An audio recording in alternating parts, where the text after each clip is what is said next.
All right. I think we're set to go. We're live streaming to YouTube. So Bruce, I'm just going to kick over this meeting. Yeah, that's great. We're about 3 minutes into All right. the time. I think we're set to go. We're live streaming to YouTube. So Bruce, I'm just going to kick over this meeting. Yeah, that's great. We're about.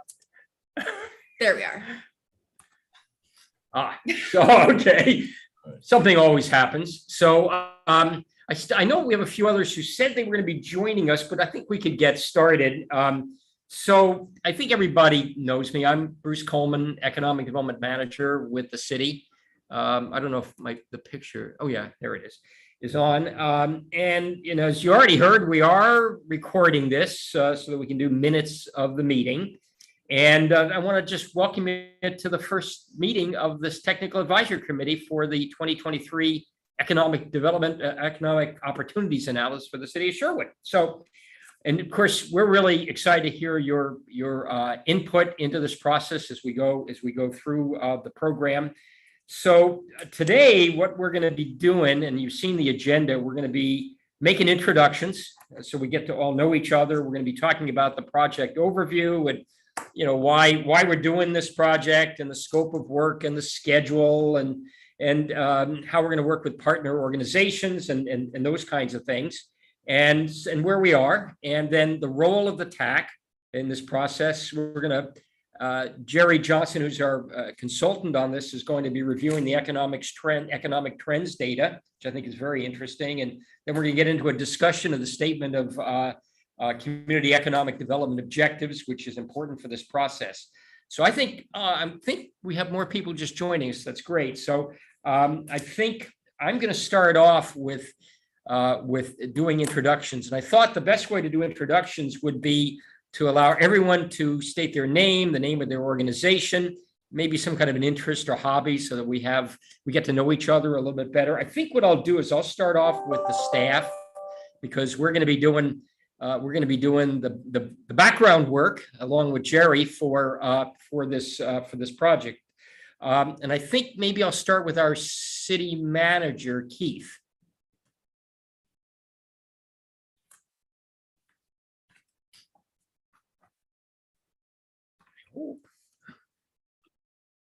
We can always come back. I think I'll come back to Keith. Remember to do that. So let's go. I think next, Erica. Hi, everyone. I'm Erica Palmer, Planning Manager for the City of Sherwood. I am kind of co-organizing this group with Bruce here, and I just want to thank all of you for being on our Technical Advisory Committee for this small little update. And I forgot to tell you my hobby. According to my wife, my hobby is to go to networking events. So that must be my hobby.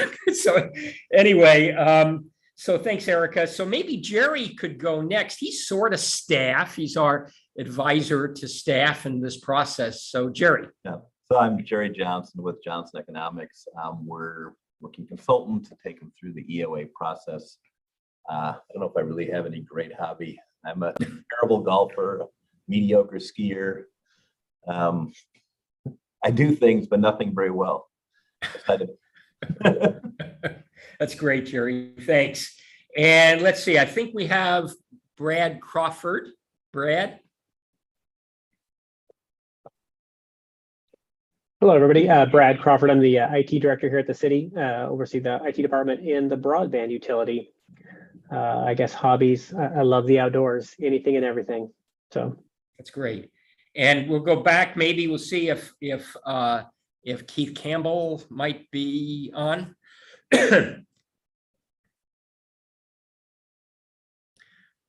Well, I see his name, but Keith Campbell's our city manager, and he'll be joining us.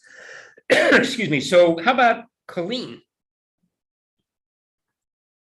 Oh, she doesn't have a microphone. Oh, no microphone. Well, Colleen helps us with everything here in community development, and I don't think Emily Nelson can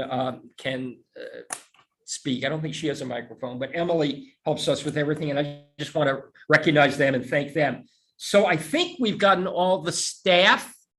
I don't see anybody else. So let's go through the committee itself. I know that we're going to have, and I can't tell, there's somebody here, I can't tell who that is, but Let me start with Commissioner Daniel Bance. Sure. Hi there. So I'm Commissioner Daniel Bance, as he mentioned, so Planning Commissioner in the City of Sherwood.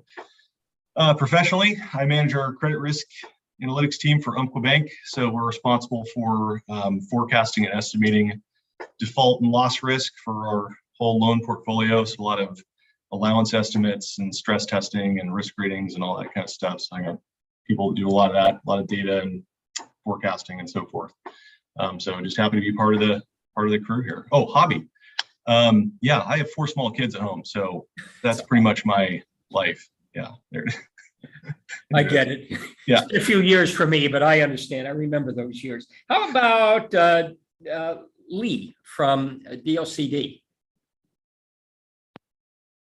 Hi, good afternoon, everyone. I'm Lee Mcelveen. I'm DLCD's Economic Development Specialist. My role with the agency is to support and also review local employment lands planning. So I'm happy to be with you early in this process and looking forward to working with everybody. And we're looking forward to having you work with us.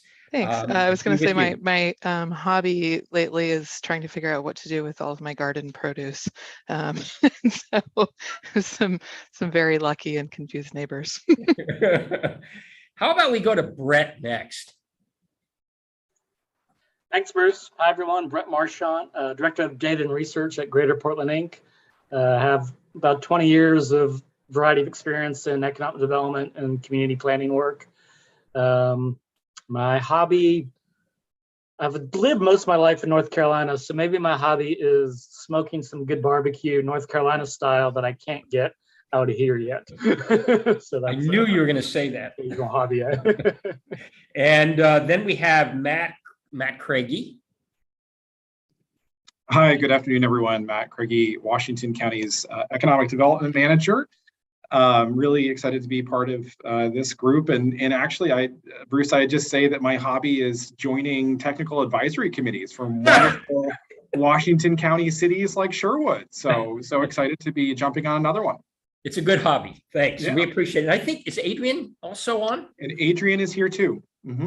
So Adrian, say hello. Hello, good afternoon, everyone. Adrian Chalet. I'm Washington County's Senior Program Coordinator for Small Business Programs. And I'm also an urban planner by training. So I do have some experience in economic opportunities analysis. Hi, Lee. How are you? Good to see you.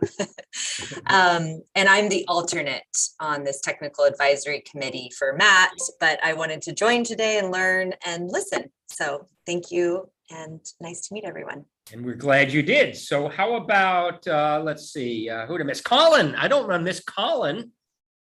Hello there. I know some of you, but some of you I don't. My name is Colin Sears. I'm the Regional Development Officer for Portland Metro for Business Oregon, the state's economic development agency. Our official name is the Oregon Business Development Department. And my hobby, so I have 3 teenagers, 13, 16, and 16. That means I don't really get to do much, but besides work and deal with them. But I play music when I can, and Brett has actually seen me play. So I play drums, but yeah, I do it for fun. So It's great. That's good. I see, at least I thought I saw Stu Peterson. Did I lose him? Why don't we go back? I'm here, Bruce. Oh, there's Stu. Okay. I was on mute. So, hey, my name's Stu Peterson. I'm a partner at McAdam Forbes, a commercial real estate firm. I do a lot of work down in Southwest Portland and run into Bruce and Keith quite a bit and quite a few others. And I just say my hobby, I guess lately I travel a lot and I eat a lot of barbecue. So I'll probably be over at Brett's house pretty soon trying out some of this stuff. you have a good recipe for North Carolina barbecue? I thought I did myself. And I see I thought I saw Susanna. Where? Yep. Hi there. Hi. Oh, there you are. Hi, I'm Susanna Stanley. I'm a land use planner at McKinsey. I do a lot of entitlements for projects in this area.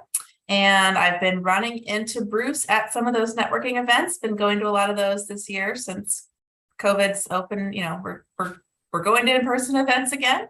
Been enjoying that. I'm also taking golf lessons. So maybe one of these days I'll be able to say that golf's a hobby. It will be. And you're representing NAOP, as I recall. Yes, in this- that's right. committee. My name says Mackenzie there, but Thank I'm you. also on the NAOP Public Affairs Committee.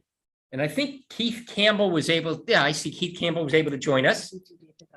Well, yeah, Bruce, we have to have a talk because Carolina barbecue might be the third best barbecue after Kansas City and Texas. And I know I missed part of the conversation, but being a native Kansas City, and I've got to kind of defend the Kansas City style barbecue. Keith Campbell, city manager, city of Sherwood. Appreciate the opportunity to be here with all of you. My hobbies when I'm not working, I'm a big sports fan. I enjoy barbecuing, again, being from the Midwest, smoking meats, and then enjoy reading. So that's kind of my hobbies. That's great. So, David, you're next. Okay, Dave Balfour. I'm a real estate appraiser. My company is Oregon Valuation Group. I'm probably either in the good graces of some of you, or I've upset some of you at some point. So there's really no in between. A lot of what I do, 95% of what we do, is public infrastructure projects. So helping acquisitions for roads and utilities.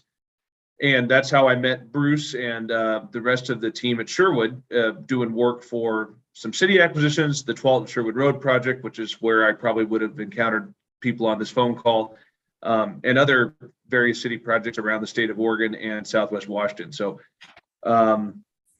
I think hobbies, I have a lame answer. I've got 2 toddlers and 1 on the way. It's nothing but work and making sure mom doesn't have a mental breakdown. So that's where we're at. That's good. So I think I don't see them, but Councilor Doug Scott, unless I'm looking, not seeing it, or the alternate would be Council President Tim Rosner. They'll probably join us a little later, but I'm not on yet. So they'll join us. So I think we'll continue because we're focused on time. And I think the next item is community comments, and I don't think we got any. Correct. No comments. All right, no comments. So the next thing, and we're ahead of time, we're going to talk about project overview next. And we're going to, start off with Jerry talking about the agenda. And I think we're going to go to some slides soon and talking about the what an EOA is and what are the roles and responsibilities of a technical advisory committee and what is an EOA and then our current economic development policies in the current EOA, the city's current EOA. So let me see. Now I can go to this, and here's the agenda, which you've all seen. But Jerry, it's all yours. All right. Well, I think the agenda is self-explanatory. So maybe go to the next one on this, Erica. The TAC. Attend meetings regularly. That's a terrible thing to say, right? We're going to try to keep the meetings to a minimum. We have a really strong TAC here. I've been very impressed by the group that Bruce has been able to get you guys to commit, even though it's Matt's hobby. We have other TACs if you want to sit on them, Matt, all over the state. But yeah, Brett can come too if he wants. But we're going to try to do this a 3-meeting TAC. So we're going to do this meeting. We're going to talk some of the trends. The next meeting, we'll be talking buildable land inventory and some target industry information. And the third one's going to be reconciliation of where do we go next type piece for policies. At any point, we're actually happy, and even beyond this, if any feedback people want to provide on the drafts, we'll try to provide those to everybody. Again, we've got a strong group, so I'd like to get as much feedback as possible and take advantage of the fact that you guys are actually here. The biggest thing we do with the TAC is, we collect tea leaves and we're trying to help read the tie leaves, right? And a lot of times the PAC can really help us understand some of the broader trends, what you guys are doing countywide, region-wide, statewide, tie into economic development opportunities that are out there, what we're seeing in the markets. We've got with Stu and Kirk Olson, we've got some private sector people who are tracking what's going on in the industrial markets. Economic opportunity analysis is really a fairly simple thing that the state DLCD has us do, which is basically used to be an economic element where everybody had a paragraph in their comp plan that says we would like to have an economy, or we would like good things to happen, or we would like this or that. And it was usually fairly simple and didn't really mean much. The real point of this is to identify basically what you want to do on an economic development standpoint, where you want to be, what your goals and targets are to be, forecast that growth, the associated land needs and site needs with that growth. Take a look at what you've got. So what do you think you're going to need? What do you have? Reconcile those two and talk about what we need to do to basically accommodate that. And how can the land use system help support economic development? And then at the end of the day, you update the comprehensive plan with a goal 9 piece, which basically tries to tie in that work to your overall comp plan. Again, the point is that your comprehensive plan is supportive of economic development, not opposed to it. So economic goals, you guys already have economic goals in the comprehensive plan, or the city of Sherwood does, which they're usually like motherhood apple pie, right? We want good things to happen. The economic goals for the city of Sherwood are actually fairly pro-growth, making sure you're providing adequate infrastructure to accommodate it. There's actually a little more focus on tax base and fiscal characteristics of the economic base than you often see. I think that's a perfectly valid way to look at it, and the usual issues of supporting local and attracting new, and with a focus on quality of life. This is just the text in the comp plan. This is what we're going to work with later. We'll be working on trying to define what we're going to say the community economic objectives are, but this is just in the comp plan right here. I'm next. So I'm going to run through some slides. They're going to seem like a lot of slides, but I can do it pretty fast. And I think many of you know what we're focused on in Sherwood. So it's, but some of you may not. So we wanted to do this. So this is going to be an economic development update on our activities, goals, that kind of thing. And as it relates to this EOA project. And so I'm going to talk about the work we're doing in advanced manufacturing, really in the area that I call Sherwood East. It's been called for years the Tonkin employment area. And, provide then, and Eric is going to provide an update on what we're working on in Sherwood West. And, but the key thing is we are really working now to not only develop the existing lands that we have, but also to plan for future lands. Oops, did I do the wrong thing? Down. What did I do?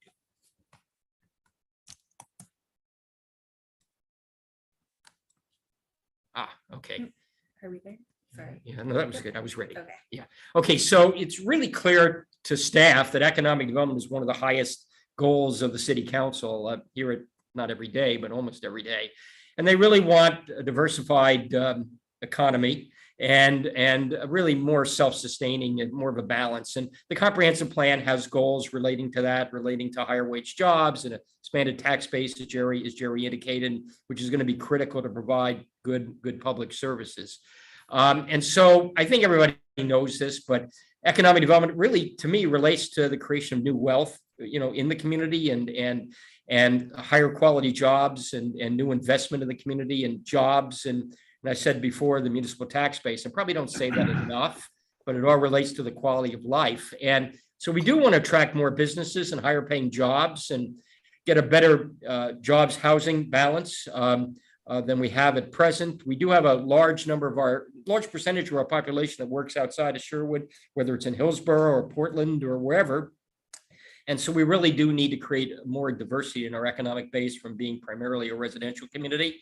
We have a well-skilled workforce, talented workforce that would really like to work closer to where they live. And so we want to reduce the commute, and that helps create more of a balance in the community. And to do that, we need shovel-ready sites for advanced manufacturing and other kinds of businesses. And I think it does all relate to the recent release of the Oregon Semiconductor Competitiveness Task Force, Seizing Opportunity, which really talks about the need for more infrastructure, more employment land so that we can be competitive as a state, and a lot of other factors.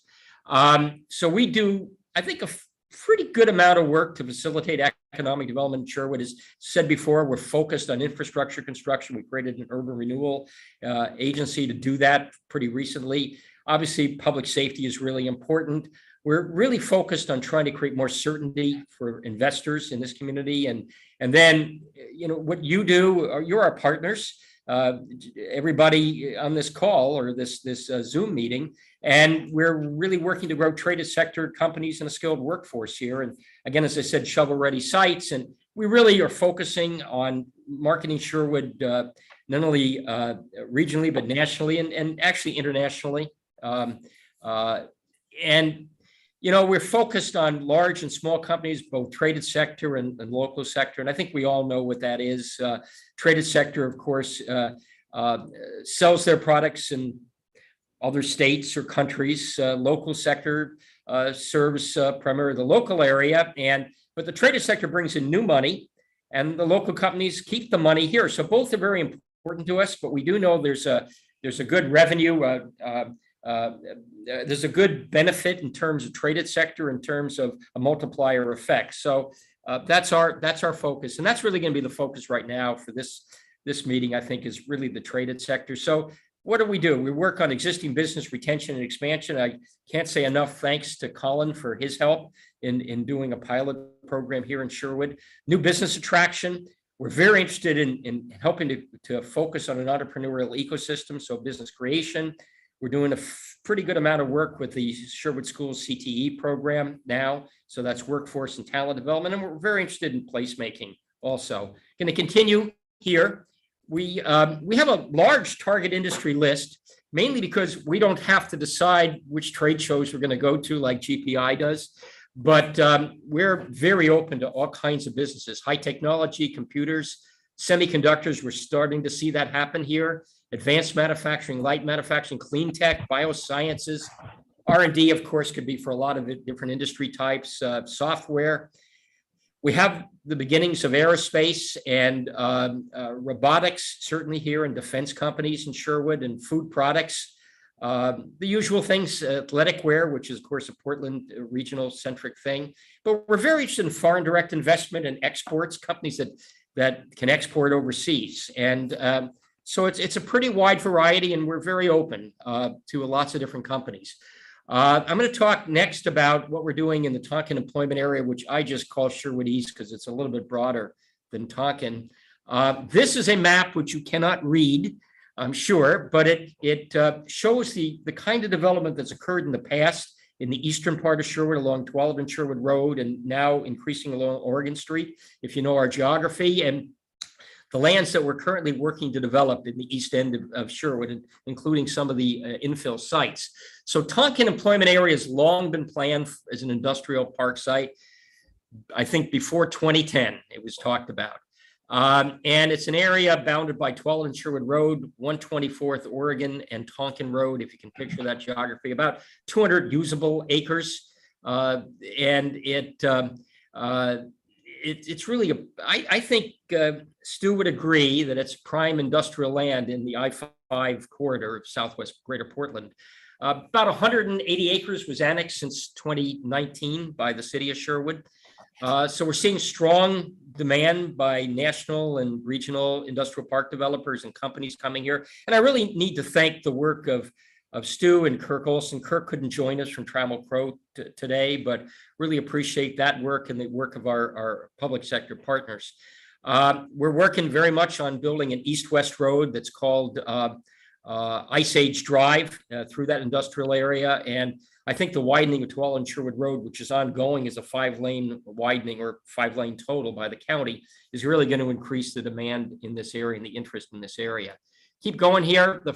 The first project in the Tonkin area is the Trammell Crow project, and that's at 12 and Sherwood Road and 124th. It's about 47 acres. It's nearing completion. 3 new buildings, about 480,000 square feet, all spec, all pretty much getting spoken for. I don't want to put Stu on the spot here, but Stu's doing a lot of this work here together with Trammell Crow. And so far in the 3 buildings, we've got 63,000 to a German parent company, NSI Nuance Systems at Semiconductors, and 80,000 going to DW Fritz Automation. It's another global company. That one's based in Sweden. Advanced manufacturing. 64,000 is in lease negotiations right now. And there are lease negotiations on the remainder building, 272,000 square feet. So, and those are all, they're global companies. The reason I'm going to mention Willamette Water Supply is that's important for many reasons, but they're taking the property just south of Trammell Crow, and they're building a major water treatment system for Hillsborough, and I think it's mainly Hillsborough. I was going to say Beaverton, but mainly Hillsborough.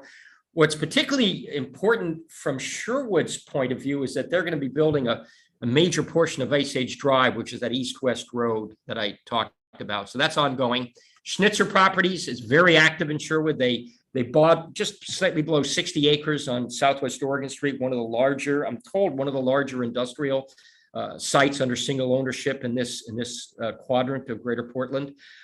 They are annexed to the city. They're currently grading the first phase, which is about 450,000 square feet, and getting ready to do the foundations and that kind of thing for the first phase. All spec, everything spec here. Even though they just started grading, they're now submitting their land use plan very soon for phase 2, which is another 500,000 square feet. So we're gonna have something little less than a million square feet with that project. We're very excited about that one too. Kerr, which is another property, which is sometimes called the Tonkin Industrial Park, over on Tonkin Road at near Oregon Street. They're now grading about 30 acres. We recently annexed them for industrial development. Another brokerage firm that's not on this call is marketing the property, Development Partners. And I understand they have some finalists that they're working on. There's potential for about 400,000 square feet in this site that is currently being graded. There's a smaller project, 10 acres, the Poly property, also in that area.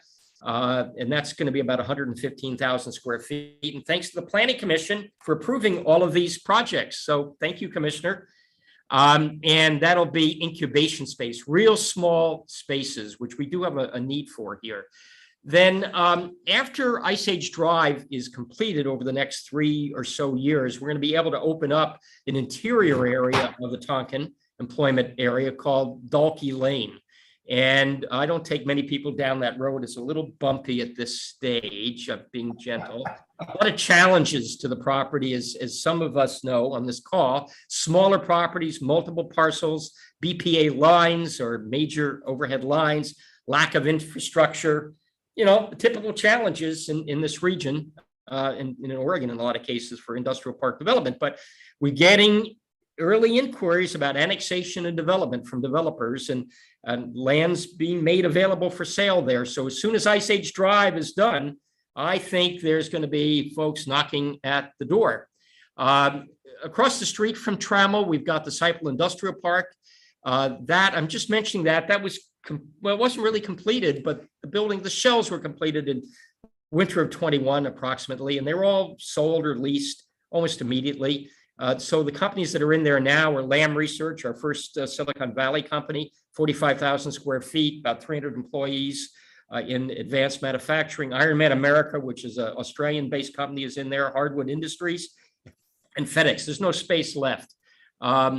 We have some other infill projects. I'm not going to go over those in any detail. They're infill. 14 acres is really infill. Century Drive Industrial Park along 12 and Sherwood Road. The Olds Place Industrial Park is 2 very, very small parcels left, less than an acre or 2 total. Then PGE has built a regional training center on industrial land in Sherwood that they own for power line crew training. But the rest of that property, even though it looks like a fair amount of property, is all spoken for PGE. They're very clear about it for their infrastructure.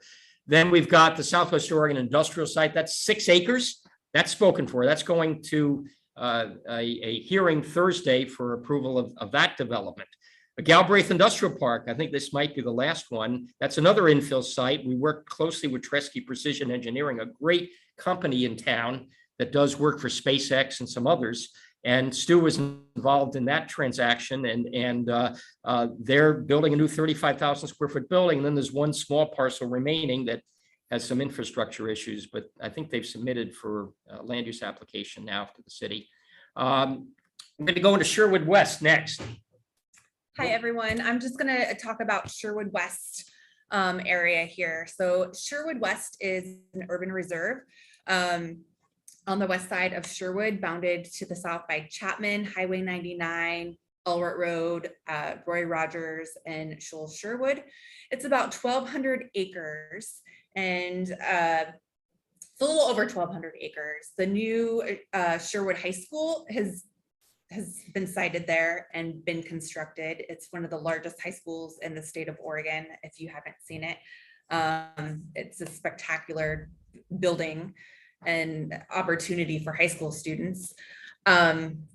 This area is really kind of our next planned area for development for Sherwood. So first we have to concept plan it, and then we will ask Metro for an urban growth boundary expansion, and then properties at that time can then ask to be annexed into Sherwood, and then they can do site development. So as you can see, there's a lot of different steps involved in that process, and this is why this is a 50-year plan for the community in this area.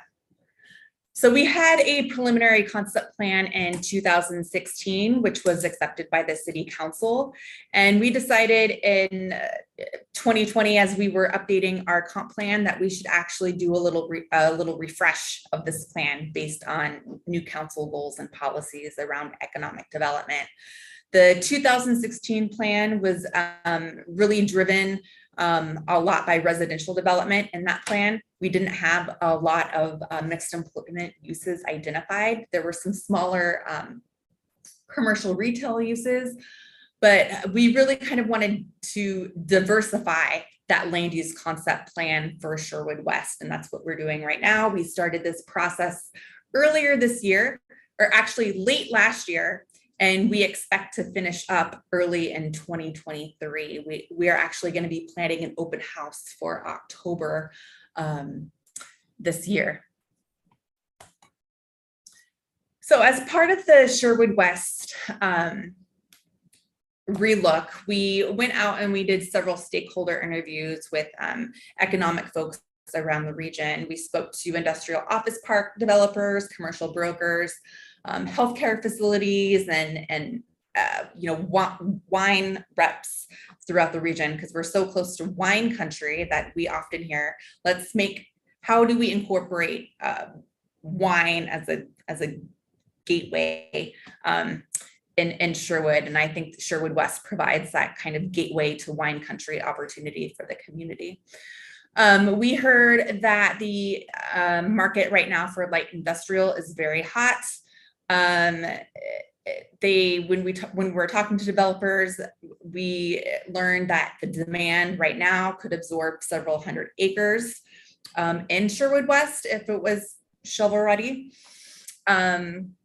We also learned that Sherwood West would be a great opportunity for different tech companies, semiconductors, just because of its location between Wilsonville and Hillsborough. Do you have anything to add, Bruce? No, I think it is. We're going to show a map, I think, in a minute, how we're sort of well, not this one, but in the middle of a lot of tech companies, and there's a little bit of a gap, and we are very interested in filling that gap in the northern portions of Sherwood West. But yeah, I'd mean to jump a map there. We are. So these two maps right here really show the boundary of Sherwood West and what we're talking about. And in this new relook of Sherwood West, we're kind of focusing on our mixed employment areas and where those could be located. And on the left there, you see a map that shows three kind of purplish areas, or actually four little purplish areas. Now, these maps are kind of ever evolving through this process, and this isn't actually the latest and greatest map for mixed use employment areas, but the general location for these areas we're looking at these areas on the map. They're not really changing all too much. So we see that the northern area of Sherwood West along Shoals Sherwood, Roy Rogers, that great big kind of purple blob there, that has a lot of great opportunity for mixed use employment. Office Tech Park, the land right in that area is generally flat. We've heard from many people that could serve for office parks. And then along Highway 99 to the south to Chapman Road, up to Kruger, we also have more opportunities for mixed use developments, and kind of in these areas, we're kind of figuring out how we can highlight that gateway to wine country, and have other mixed employment uses such as, healthcare, those light manufacturing uses that Bruce was talking about. And I probably should mention the map on the right was an early version of the map. It really doesn't show the entire, you can tell looking at the two different maps that it doesn't really show the entire area that's being looked at for technology companies and that kind of thing. Sort of divided from the residential areas by Chicken Creek, sort of a buffer on the south of that industrial area that's along Shoals, would be along Shoals Sherwood Road at Roy Rogers. And just another thing to highlight here, we know that River Terrace has been developing, South Cooper Mountain has been developing. It's very close to that area of Shoals Sherwood Roy Rogers, by 3 miles. And how do we capture the opportunity from those communities as well? Okay, so we were talking a lot about traded sector and employment lands, but there's a lot of other things that we're doing from an economic development point of view. I mentioned existing business retention and expansion. We really want to help our existing companies to grow and have some good examples of that. And then business recruitment marketing activities are being done, and a lot of industry outreach. But we're also very interested in talent and entrepreneurship development. And I kind of put those together. But we've now been working very closely with the Sherwood School District on career technical education, been making connections for them with Lamb Research, with ADEC, which is down in Newburgh, and trying to promote the idea that there's a lot of career opportunities that may not require a college degree, or maybe Lamb would pay for the college degree. You never know. I know they do look at that kind of thing. So that's with Sherwood Schools. We're doing, I think it's the only Kaufman program in greater metropolitan area, which is a entrepreneurship program. We're joined with PCC and the Sherwood Chamber and the city and the National League of Cities and the Kaufman Foundation in Keith's favorite former city of Kansas City. And they're a well-known group that does national entrepreneurship training in the United States. We've done our first job fair. I shouldn't maybe have an S on that. We've only done one. We're doing some fast pitches, entrepreneurial fast pitches. We're certainly interested in visitor destinations, and Erica's already talked about that. And I think we're right on time to go into Jerry's report on trend analysis. Right, Jerry? Sure. 1 minute off.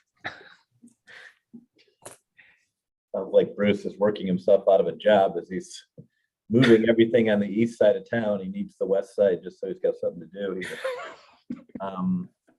We take a look. I mean, I'm going to talk through a bunch of slides here, right? And we can go through them relatively quickly. Modeling can be really familiar to people who are, track these trends anyways. It's primarily looking for the read as to how they're relevant to what you guys are looking at for an EOA for the region, for City of Sherwood. I think people understand the economic issue. We may or may not be in a recession, but we are in a stall, if nothing else. And so we've got our, 2 quarters of negative growth. Growth has actually been pretty strong on a percentage basis. It's just not real growth because inflation's been up as well. The inflation's been sort of the big story more than anything else. The rapid rebound out of the pandemic, which was largely expected, a nice climb out, but then a stall. Next slide on this one. So one of the issues we're seeing related to this stall is take a look at where the GDP growth is coming from. And a lot of the decline in the last 2 quarters has been drops in inventories. What we've had is a lot of private investment going down because inventories got overdone or they were the wrong inventories. Inflation's been impacting that as well. So we're basically seeing private investment actually dragging us down. We're also not obviously getting the huge input from government consumption expenditures associated with interventions during the pandemic. The next one. So the consumer price index, I almost had to pull this out of, I'd like to say in my professional career, which started in 1989, this hasn't been an issue. This is one issue when I was in college. And so we now have inflation again. It's significant. You know, you've got to go back to the old books. What does it mean to be a high inflation environment? How does that affect things? It's got some pretty pronounced effects over a lot of areas. The hope was it was transitory. It seems a little bit more sticky than we'd hoped. It takes a lot to get this back under control again. And one of the concerns, of course, is that how we typically do it is the Fed tightens and we typically slow down the economy by stopping the economy. And so it's a bit like chemotherapy where you're trying to apply some level of poison but not kill the body. But the Fed has a history of killing the body. So that's what we're looking for in the future, hoping that we can get the mythical soft landing. The next slide. Nationally, I just throw this in to take a look at what people are expecting, where the growth has been in the last decade at a national level, and where we see growth by industry going forward, or where it's expected to go forward. So we saw a lot of growth 2009 through 2019 in professional business services, healthcare, leisure, hospitality, everything else relatively modest. And then the forecast is that healthcare assistants were getting old. Still professional business pretty strong, but really employment change as far as the absolute numbers, really strong in healthcare and social assistance, which I don't know if that's good or bad, but it is. So next slide. I think one of the things we were monitoring really closely is what happened in the pandemic. I think everyone was very aware of the fact that we had a huge surge in e-commerce, the percent of retail trade. And so the question is, you know, is Amazon going to rule the world? Is it all going to be Amazon? And that was an acceleration of an underlying trend. E-commerce was already pulling a greater share of retail sales. It surged up dramatically. It sort of reverted to mean. Now, the mean is still an exponential growth line. So it's not like we're going to see a complete drop off of e-commerce sales, but it's not going to be quite as abrupt as it seemed like during the pandemic. This affects a lot of our land needs because of the retail piece. Portland metro area, this is just through 2022 because it's QCW data partially, but you know, very strong employment rebound after the thing. So the Portland metro picture has been quite good. Next slide. You know, if we take a look at this, sets January 2012 at 100. Let's take a look at an index to compare how Oregon, the Portland metro area, and the U.S. has been doing. The state outperforming the national level significantly, and the Portland metro area outperforming the state, both positives. I guess the rest of the state, maybe that's not as positive. The employment since the pandemic, this is February 2020 through June 2022. You see now professional business services are well ahead. Mining, logging, construction, that's construction, is what's really up. Mining and logging is not, but and manufacturing is actually up as well, which we've been a very atypical state nationally in that manufacturing has done quite well. We still do not, we're still down in educational services. Government in that period of time has been a little bit down. Retail trade and wholesale trade are both down as well. But really professional business service has been one of the big drivers besides the construction trades. And the strength regionally in manufacturing has been really, it's both atypical and welcome. So next. So Washington County itself, now Washington County, the patterns are very similar. We've had some, you know, big recessions, big drops before 2020, the sharpest of these drops, but the recovery has been very strong in Washington County. The county itself looked very good on this, you know, the last cycle. We still don't have new enough data to see how much the national stall is going to do on the county level, but employment still is looking very positive on the data that's available. Next slide. So total employment, this one got really funky. Somewhere in the translation, this thing got funny, but we're back above our pre-pandemic levels, which is positive. Just barely above pre-pandemic levels, but we are above pre-pandemic now at this point in time. One more, I don't know what happened to that slide. And this does the same thing with an index for cumulative change in employment for Washington County and Portland Metro in the state of Oregon. You see Washington County well outperforming both the Portland Metro and the state of Oregon during this period of time. So Washington County has been the real growth engine in the metro area as well as in the state. And next one. So we take a look at the share of employment growth, which is the orange bars in this particular piece. The blue is basically the share of overall employment. Again, healthcare has been a huge driver in professional, scientific, technical services and construction. The same things we saw a lot from the national, although transportation, warehousing, utilities have been very strong as well. This is metro area levels, not Washington County. And we go to the next one quickly. Take a look at the share of money or wages. Suddenly management of companies and enterprises actually has a very high percentage wage growth. As professional business services, that's a smaller piece, but they've been doing really well, and manufacturing has been very significant, both in the percentage of the economy 2021 of overall wages paid in the economy in the metro area, as well as the growth in wages as well. And then healthcare and social assistance. We did get data from QCW data, which is the covered employment data for the city of Sherwood's UGB. Try to get some more local data. Unfortunately, that data only runs through 2020. So it's a little, we get the downturn from the pandemic. We don't get the rebound after the pandemic. So we'd expect it would follow roughly what we've seen in the Washington County, and we've been back above pre-pandemic levels. But you do see Sherwood actually having fairly robust growth over the last decade, following those trends, but actually outperforming even Washington County. Next slide. In the Sherwood UGB, employment, tons of employment, accommodation, food service, hotel, motels, but a really diverse range of employment by sector. You've got employment in a broad area and a big construction sector. If you take a look at where the growth has been, retail, trade, and construction have been the two big growth sectors in the county over the last, or the city of Sherwood's UGB over the last decade. But again, it's fairly broad based. We really have seen growth in a lot of different segments. A lot of this is still not even reflecting the new businesses that Bruce was talking about, because until they get certificates of occupancy and we actually get people in there, we'll see a lot of this stuff grow and advance as well. So the story's been very good at the Sherwood level. Next slide. This is the same thing, taking a look at payroll and average payroll, and something again happened funky on this slide. Management of companies, enterprises. It's very good to be a manager of a company or enterprise. You make good money. But professional, scientific, technical services also good money. Utilities were good money. Wholesale trade, good money. Construction sector makes good money. You know, years ago, I told my son when he started college that he goes, I want to make good money. And I said, maybe you should try the trades. I think that's where the money's at. And I think that would have been a good move.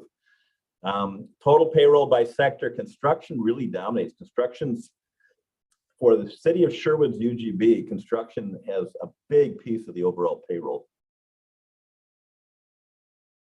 Take a look at the firm sizes. They're what you typically see in the state of Oregon, which are a bunch of small firms. You've got no firms over 500 employees at this time, and this was 2020. But you do have, take a look at the overemployment by firm size. You do see the larger firms have a big piece of the employment. So we have, and this is covered employment. So what happens on the really small firms, the owner doesn't always show up in covered employment, depending on if he's pulling payroll or not. So a lot of the small, sole proprietors won't show up here on the overall employment numbers. Those will get adjusted in the final numbers. And Bruce talked about trying to get a better jobs housing balance. This is your basic longitudinal employment household data chart you probably see a lot of times. What this says, of the people who live in Sherwood, 21.3% commute to Portland. Basically 9,200 people live in Sherwood and work outside of Sherwood. 5,661 people live outside of Sherwood and work in Sherwood. So 9,200 of them leave, 5,600 of them backfill, and 824 live and work in Sherwood. Now, even if we have so you're basically a net exporter of labor. You're in a situation where about 3,500 people, more people leave for employment than come in for employment. Even if you get your jobs housing balance equal or better than equal, we've done this in Milwaukee, which actually is a net importer of labor. In Milwaukee, still 80% of the workforce leaves the city, and and everybody drives in to take those jobs. So you don't always get people using it, but those alternatives are available.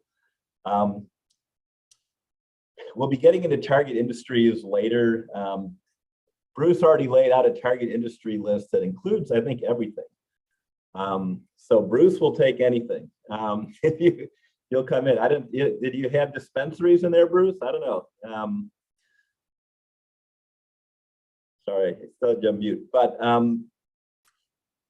we'll be taking a look at the typical things we do for target industries. And this was done relatively recently because you've had an EOA done not too long ago. You know, do location quotient, shift share, the basic things. Are you highly represented? Are you gaining share? What are the high growth industries? Which ones are targeted? Which ones are, you know, GPI or Business Oregon or other groups targeting? Do you think you have a shot at? Right now, we'll spend, I think, more time in the next meeting as sort of a working session with you guys to talk about what should be target industries and really focusing this a little bit more. But these are this was in the current EOA, by the way, just to give you a background. There's a manufacturing, so advanced manufacturing, machinery, clean tech, professional business services, a lot of the same type pieces, wholesale trade, services for visitors, and services for residents. That's what's currently in the EOA. This list is certainly up for consideration and change. You ability to modify this whenever you want. And you know, a lot of it depends on what you're trying to do. One of the pieces that we do in an EOA that's sort of not paid attention to, but it's important because one of the big issues for an EOA is to define how you're going to define success. You know, what do you want to be? Where are you trying to get to? And the city has laid some of this stuff out with some previous policy outlines. You know, a lot of the things they talk about, their vision, which is employment opportunities, high wage jobs, balancing of the tax base, which again is a great goal to have in there. And a lot of points on quality of life for residents and visitors, which you actually care about the visitors, which I don't know if that's even a valid thing for an EOA to do, but nice that you care about us, that don't live in the community, that you want us to enjoy ourselves. But these are, you know, they're all positive pieces. The reason why I say these are important because it's a bit when you get into this project and you lay out what you want to be, it allows you to make findings then in your EOA that how this is supporting that particular goal. So, you know, your policies reflect your goal. And so you want to make sure if you have something you want to accomplish that you've basically formalized it into your policy statements or your goal statements, so then your policies can follow it and make sense. And again, a lot of this talks about, you know, getting more businesses, getting better jobs, housing balance, and getting a balanced city tax base. We've heard this from several jurisdictions that have a real problem. In a property tax dependent state like the state of Oregon, it's very difficult to be a bedroom community. It's fiscally punitive. And getting a tax base that has a significant amount of valuation in your commercial industrial sectors is a real benefit. Now, if we had a sales tax, you'd be fighting for retail, but in our situation, you know, industrial office is really what people have sort of really attractive fiscal characteristics for development forms. And I don't know, is there another slide on this one? No. Yeah. Oh, there's more. Yes. What we did basically doing, we're throwing all these goals out that the city's laid out. The city has multiple economic development documents out there. You know, they give a policy to provide a 20-year supply of suitable commercial industrial land, which basically means they have a policy to obey the law, the land use law, right? Because you're required to do that. But I think it's important that the one variance that you talked about, suitable, which I think is really important thing we do these EOAs. We like to focus on sites, which, you know, firms come associated with site characteristics are less fungible than a residential development. You know, residential households can fit in many housing forms. Firms have very specific requirements. And if you have a target industry that needs, you mentioned the semiconductor study. If you have a target industry that needs a 500-acre site, you can't give them 5, 10, 50, 10-acre sites. That's just not going to work for them, right? So you've got to match what you think you want to do, what those industries need on a specific basis, which includes infrastructure as well, not just site size, but they may need, if you have a distribution use, it's going to need to be, have great access. If you've got retail needs, have visibility access. All the pieces that you need for your different development forms, trying to make sure those balances are there. And so all your stuff is basically that you're going to provide these things. So the big point in the EOA is to define what your needs actually are, to the extent we can. And I think that's where, particularly with Brett, Colin, Stu, people involved in actually working with the actual tenants, that's where we really want to get you guys input about, what do people need out there? What are they looking for? What is missing from the market? It's sort of sad when someone said a 60-acre site is like one of the biggest sites in the region, but it is. I mean, I don't know. But that, well, and then I would, it felt sort of sad, but I couldn't think of another one. Well, I would say we don't get a lot of asks for sites that big. We really don't. So not to say would it be great to have some, but right. But from working statewide recruitment for 8 years, a lot of that was in metro. Now I have a regional role. I know it's different, but it's I don't mean to be like a broken record for those who have been in other meetings with me, but I think sometimes these mega projects, like years ago, the Tesla Gigafactory in Nevada and the Ohio planned Intel project, those are few and far between. And the reality of what we see day in and day out are a lot more in the 8 to 50 acre range and 8 to 25 acre range. And do we need more of those sites that are developed and great sites? And I think tech parks are great examples of the type of product that companies are looking for, manufacturers that have high-end jobs. There was a slide 10 slides ago, you had one slide with all of these sectors, and I noticed in the upper left-hand corner were all of the high wage ones. And a lot of this region is a magnet for those types of jobs. We're not a magnet for, I moved to Oregon 23 years ago. That dates me. I think I'm about a month away from 23 years here, moving from the Northeast. But when I moved to Oregon, we could compete for some lower mid wages. Now I see, I've met with, it's Tuesday, and I think I've met with 5 companies already virtually by this time, but they tend to have a small number, maybe it's 20% of those jobs are low mid, and then the rest are mid to high. And I think, and I didn't mean to spout in here, but I do want to, I think to have, and Stu could add a lot more context, but we don't see a lot of asks for very large acreage. However, I would counter that, and I've talked to Lee, I know, who's here on the call as well about this, but the semiconductor task force has a whole bunch of stuff they identified. The true need for the region are the smaller sites that are ready to go. And I say smaller, less than 50 acres or less, that are well served, well suited to for development. And it's not just semiconductor, clean tech. Everyone should remember, or I'm going to call it out here, there were 2 large bills passed within the last 30 days.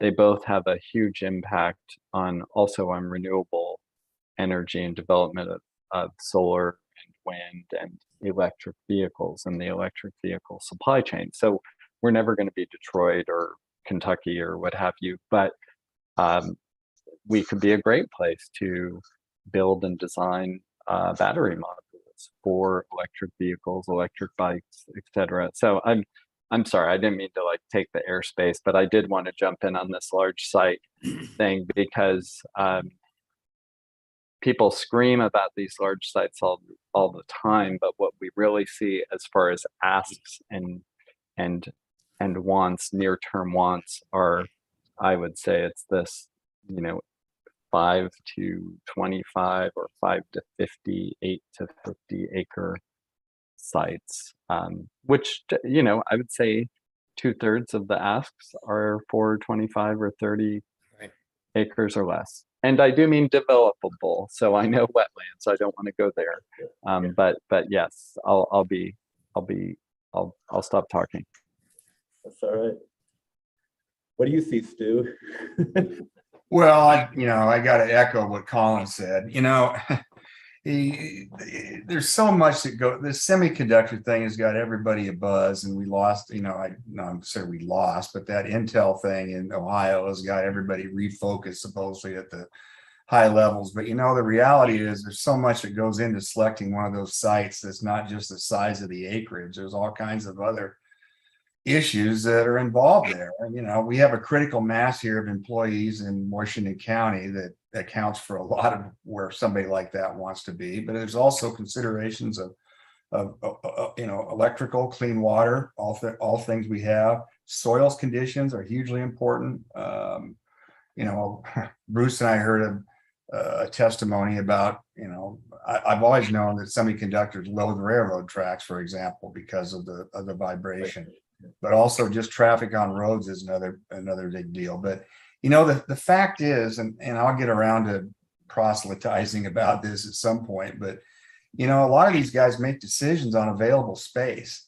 And the people that can develop these large sites are developers. They're the guys that have the expertise to do this. And many of the companies that Bruce pointed to in that survey, I think I leased between Tualatin and Wilsonville last year, 1 million square feet, or this year in the cycle with the new space, about 1 million square feet of stuff that I was involved in. I represented probably 300,000 square feet of the users. All of them made the decision on the available space, what was there. They don't have the time to go out and buy 15, 20 acre sites. Ironically, we're talking about this. There's a battery manufacturer right now that's looking at Tualatin Sherwood's remaining space. I've been trading messages with him here right now. So Colin was right on about that. They need 60,000 square feet, and right now I think I did a call with them yesterday, Stu. we don't just, well, this is real now. I mean, I'm taking this is beyond, the developers, if they'll buy 58, 100 acre sites like we're talking about in Sherwood and build it, they have the expertise to do it. The business cycle is very quick. People don't have time to work through the land use process on setting up their own campus. I mean, Nike's and Mentor Graphics, for example, down in Wilson. I've been doing this 41 years. I've seen most of the big, the big campuses that were built, and those are leprechauns riding on a unicorn. You don't see them very often. The main thing that we have to accommodate right now is not just available land, but available space. We don't have any.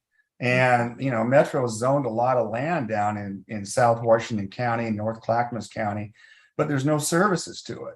And we can't build it. And excuse me, Metro allowed the expansion, but they're not zoned even. So, this is a fight that we have going on right now, and it's artificially, increasing the price of real estate, in my opinion.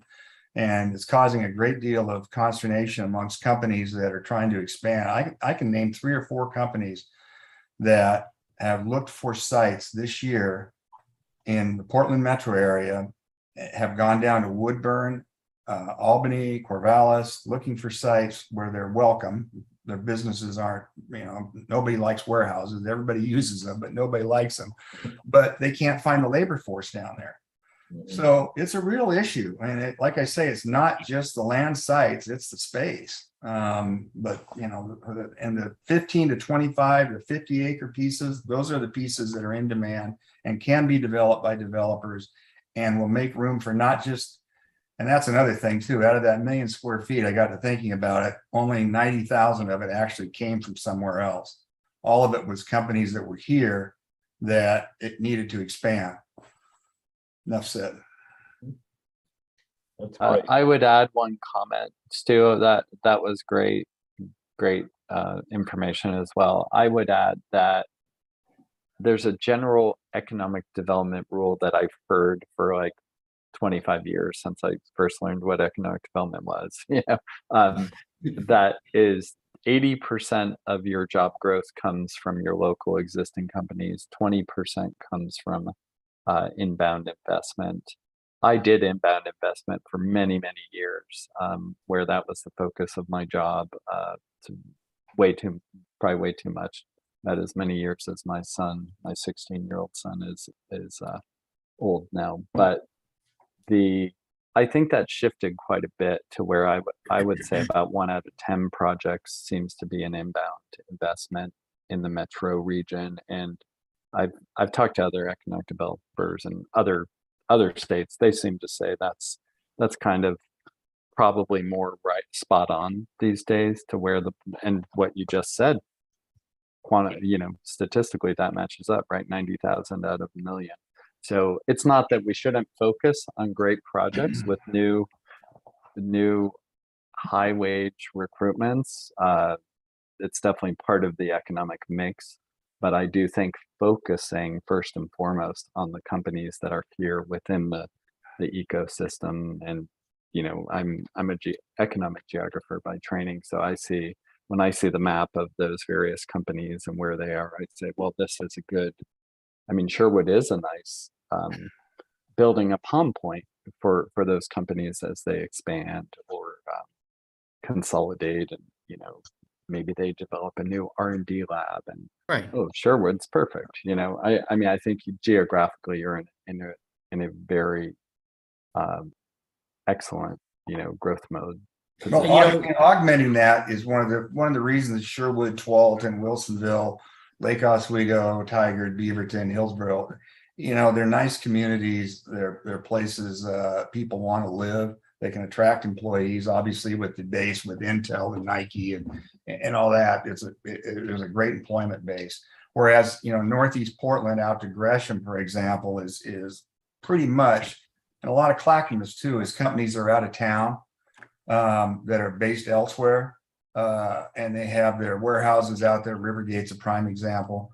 And that's one of the big differences. Rents down here are typically 10 to 15% more than elsewhere in the city. Right now, they're running a little hotter than that. And, so it is that local influence also there's a wealth effect that's created in the southwest suburbs. It's lacking elsewhere. And if you look at Sherwood, I think every company that has come here that I can think of has really been what I think of as sort of a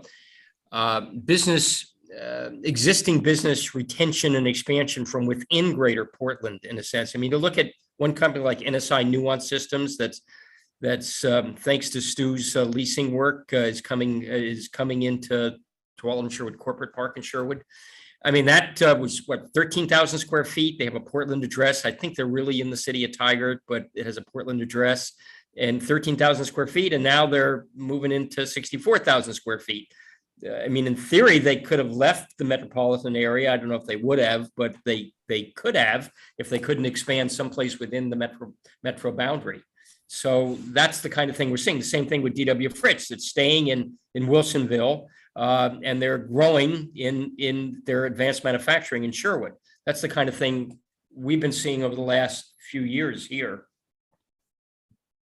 No question. I mean, DW Fritz would have preferred to be in Wilsonville, but the space was in Sherwood, and these communities travel amongst each other too. I mean, we always hear these things that, well, more people leave our city than work here, but you got Beaverton, Hillsborough, Tigard, Lake Oswego. The traffic in between them is substantial and getting a lot more based on, the exodus from the central city.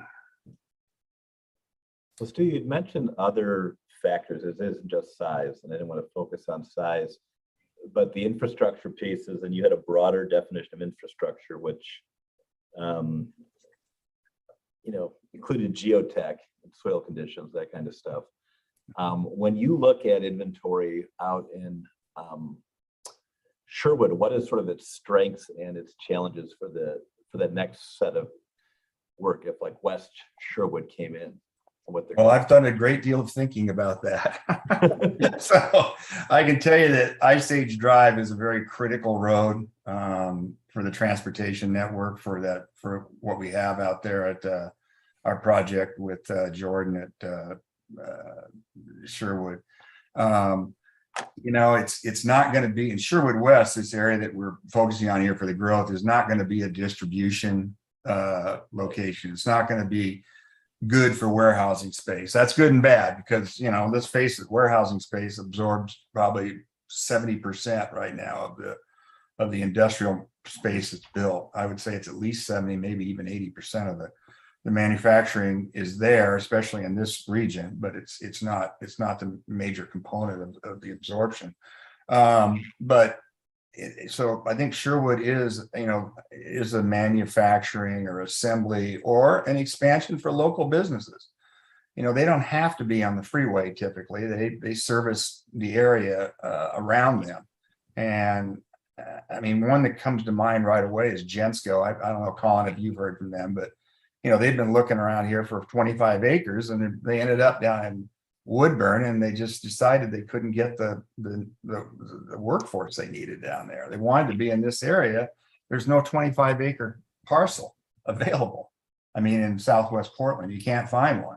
I think I've got I don't mean to aggrandize myself, but I think I have the two biggest sites. I got a 15-acre on Tualatin Road, and I got a 16-acre on Wall Street in Tigard. I don't have anything in Sherwood. We sold it all. So, it's these local companies will expand into Sherwood for the community, right? It's a beautiful community. It's got a great workforce, great school district. They'll go there, but I don't think we're going to see distribution over there, which is not one of the goals anyway. So everything's cool. Yeah.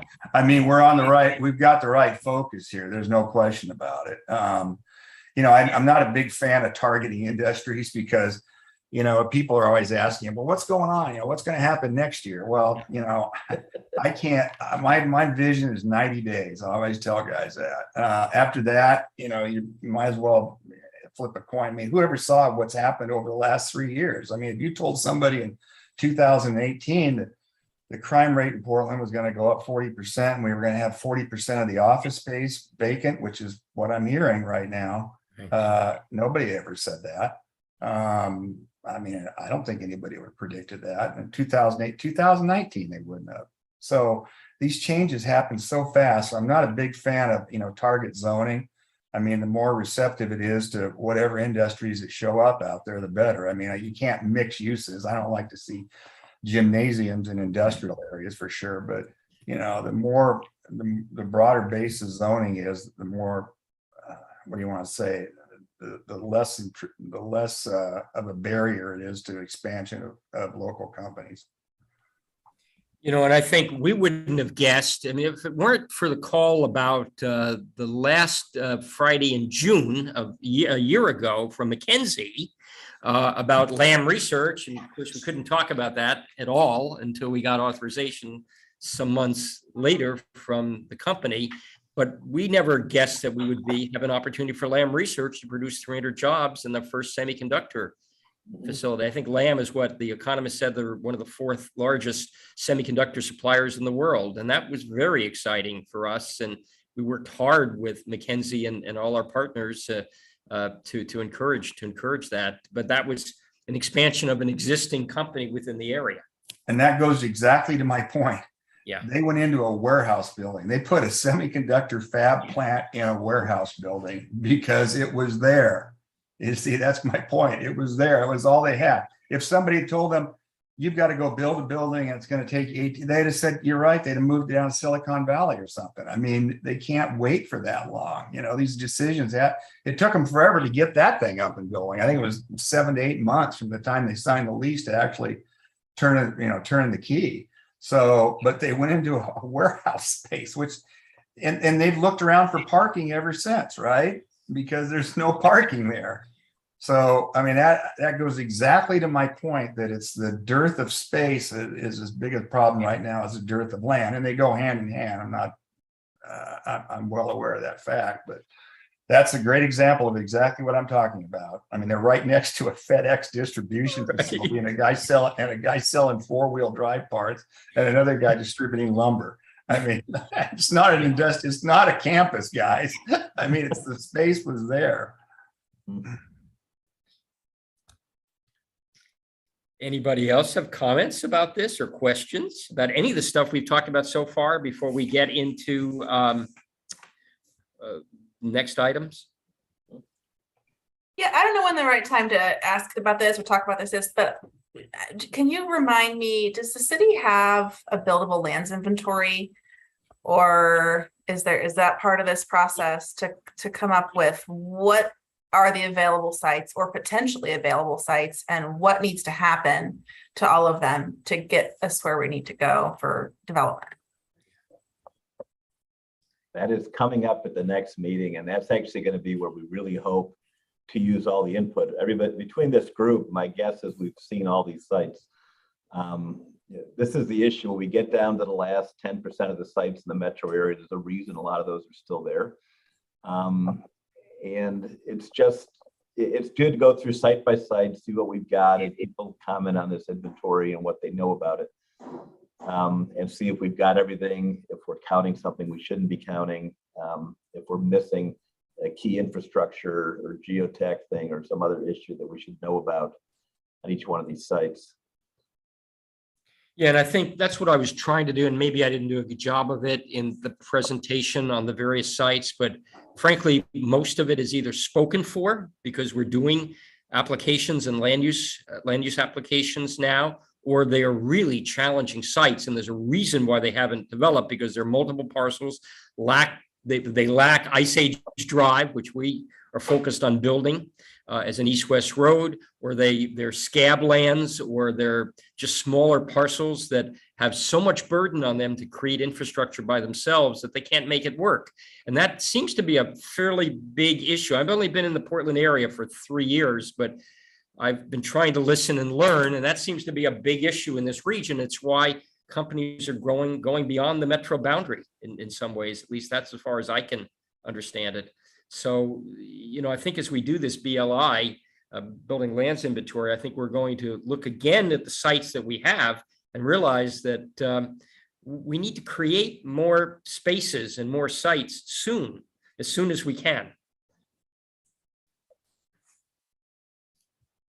A quick question while we're talking about infrastructure. Where's Sherwood West at with design on that, considering all the topography challenges out there?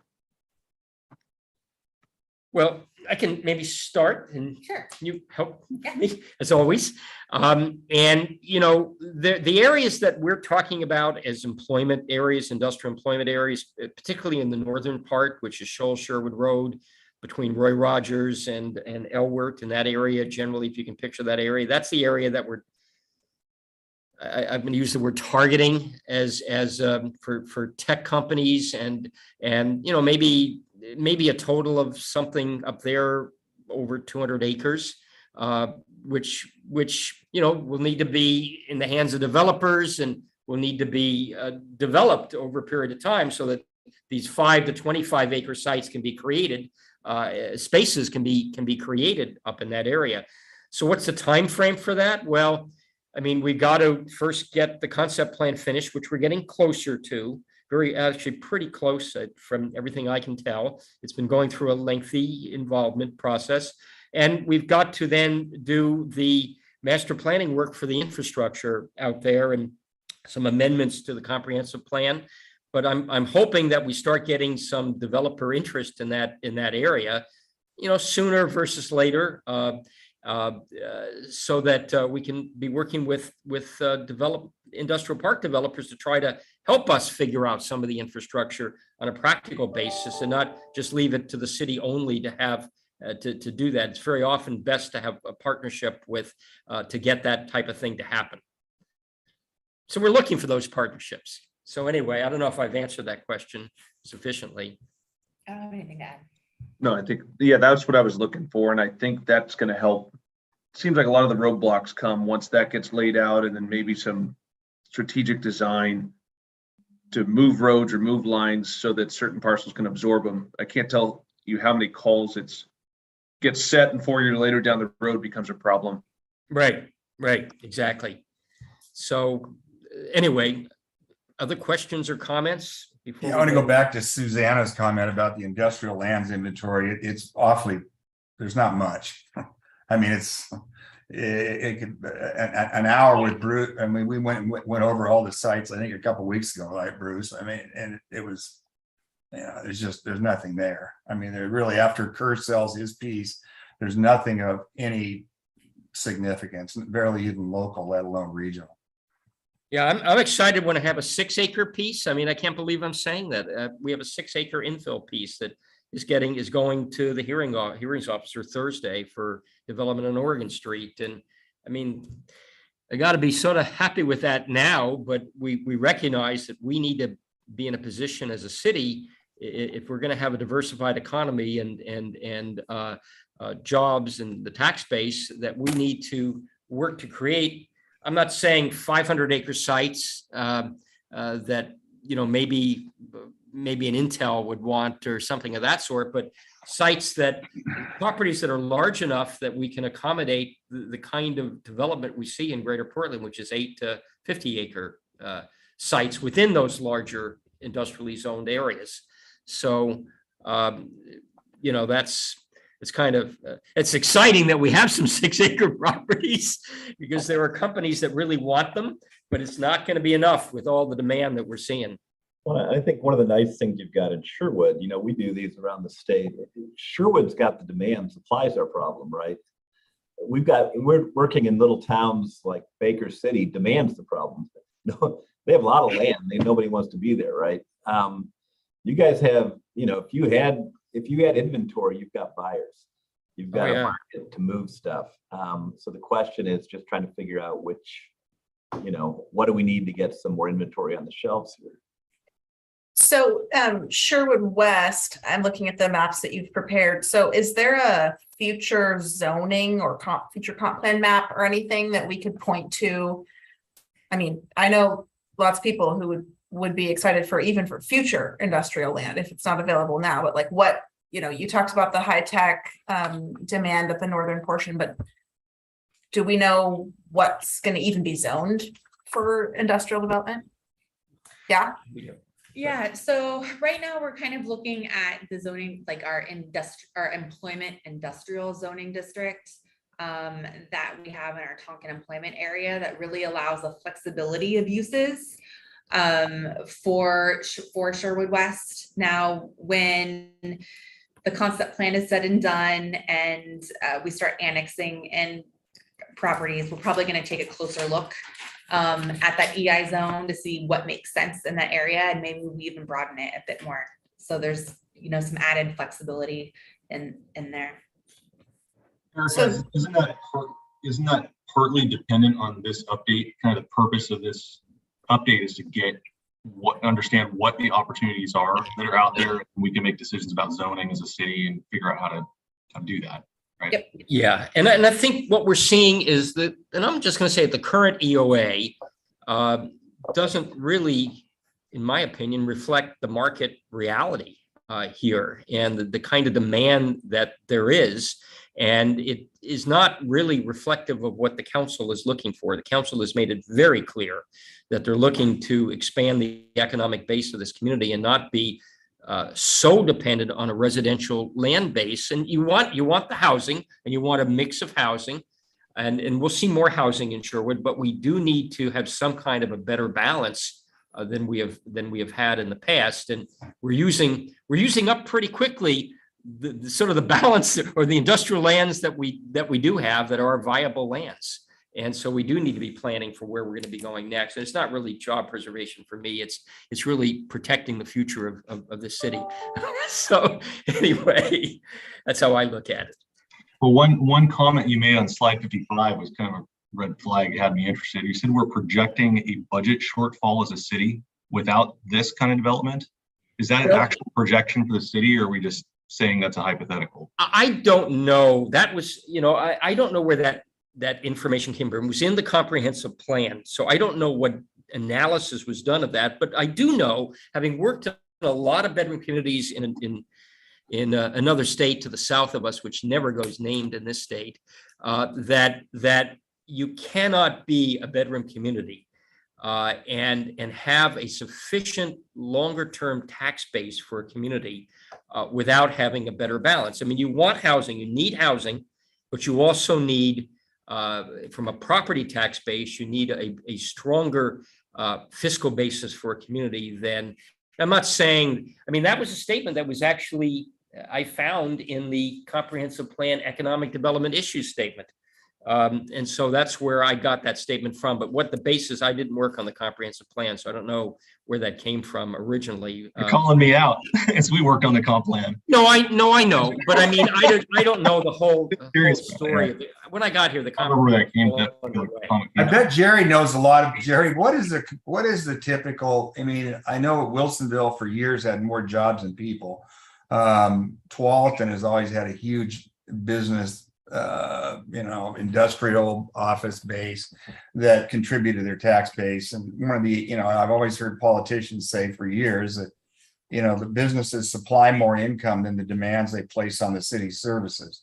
So in a way, they're kind of a traded sector taxable instrument for cities, right? But what does Sherwood compare? I think it was only 8% of your tax base was business. Was that correct? I can maybe help with that if Jerry wants to add anything. The number I saw, I was using 15% of our assessed valuation as being commercial industrial, and that was about 3 years old. And I checked again more recently with our finance department. They tell me about 18% of our AV is commercial industrial, and the number we've seen from Wilsonville is about something less than 40%. I mean, you drive up and down Wilsonville, you see one fabulous company after another. And well, I think they're fabulous companies. So maybe that's just a subjective comment, but manufacturing companies. And we just haven't had that kind of a land base for that to happen in Sherwood at this stage. So that's the numbers that I've seen. I don't know if Jerry has anything different. Well, that number is good as what I've got. I mean, yeah, it's the standard thing you get in the metro area. We've got multiple jurisdictions because, firms have labor demands, which then create residential demand.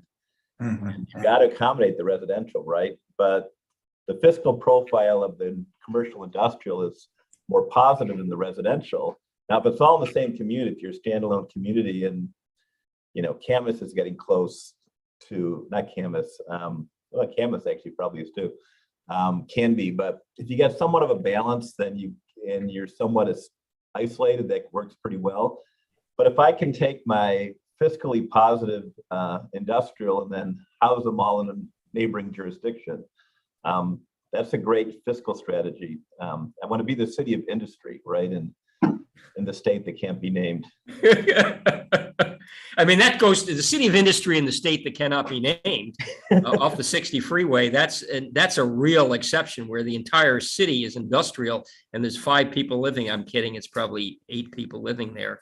But and that's an extreme example. I mean, Sherwood wants to remain a small town environment. It's going to remain a small town environment. It's going to see more housing built of a variety of types. And it's going to see tremendous opportunities also for the kinds of companies that can grow here, which are outside, maybe beyond what we're seeing, some of the distribution that we will see in the Tonkin area. We're going to see, I don't think we're going to see that in Sherwood West. I mean, I think Stu knows this market more than anybody I know, and I just don't see it happening, that happening up there. I see it as being companies that are suppliers to Intel. I see it as companies that are suppliers or maybe in the clean tech industry. I think things like that are going to make a lot of sense and add to the quality of jobs in this community. So you get a better balance. And as well as Erica said, you're going to have 17,000 or so housing units just north of Sherwood on Roy Rogers Road.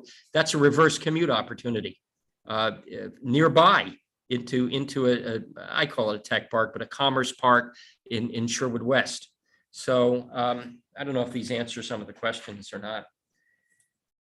That's great. Yeah, that's great stuff. You know, one thing I want to say when you think about Sherwood West and how you zone it is, you know, as office space becomes a component of zoning, right?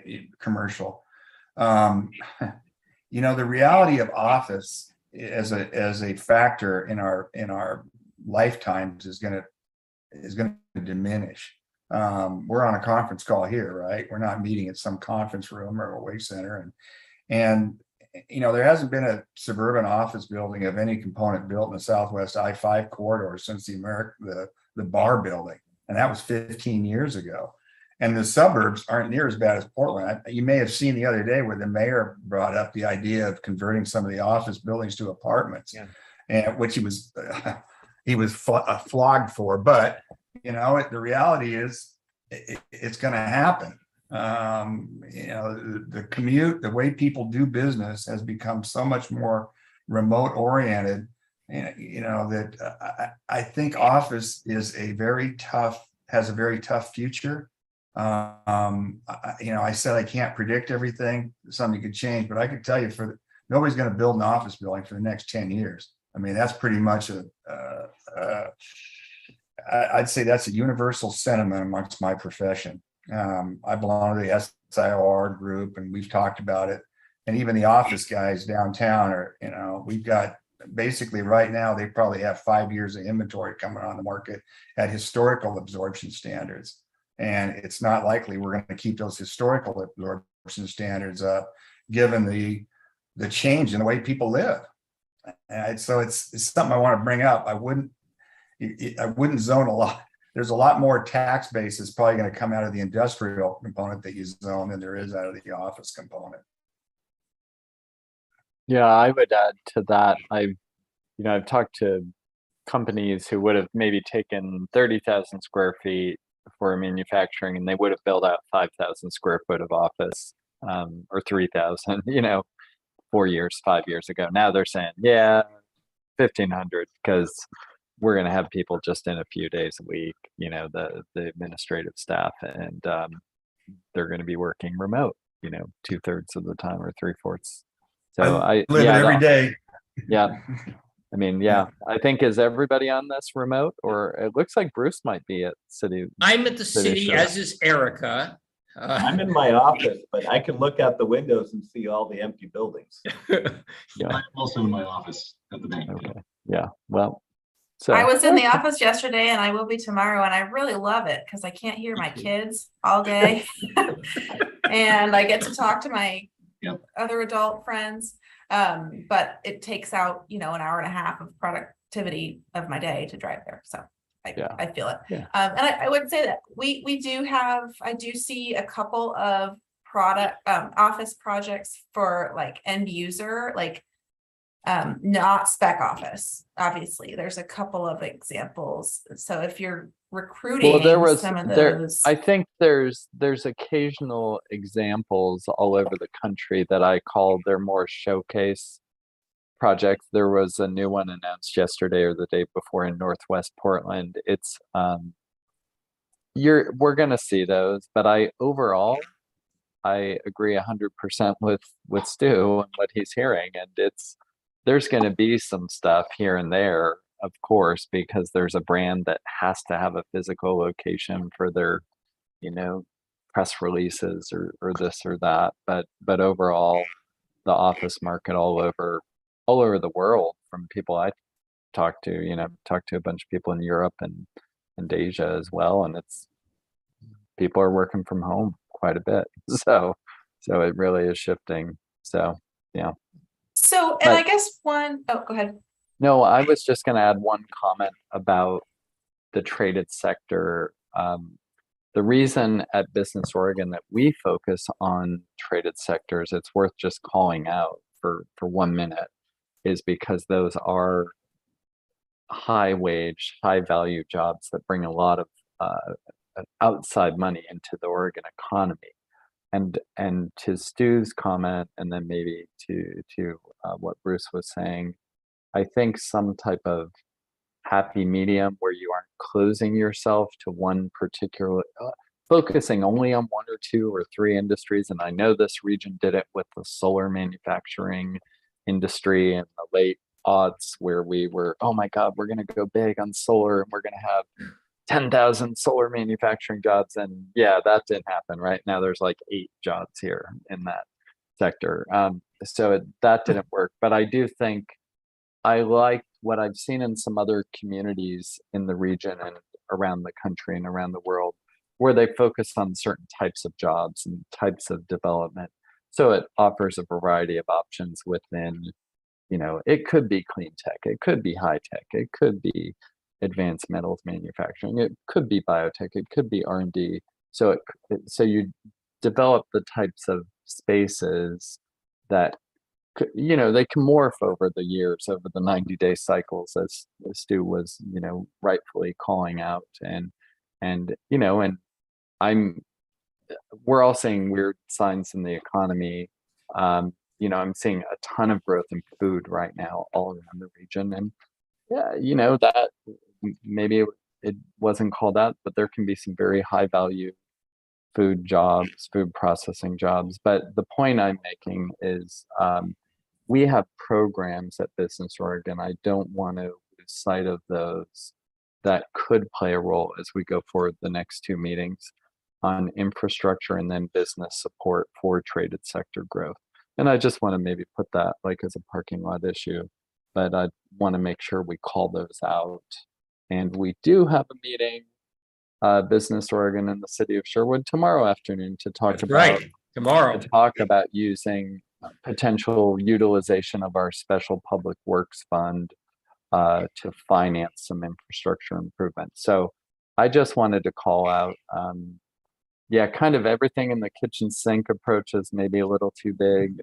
Being, there's a happy medium there, I think, where you can be flexible with economic trends. So I'll be quiet. Sorry, back to you, Susanna. I didn't mean to cut you.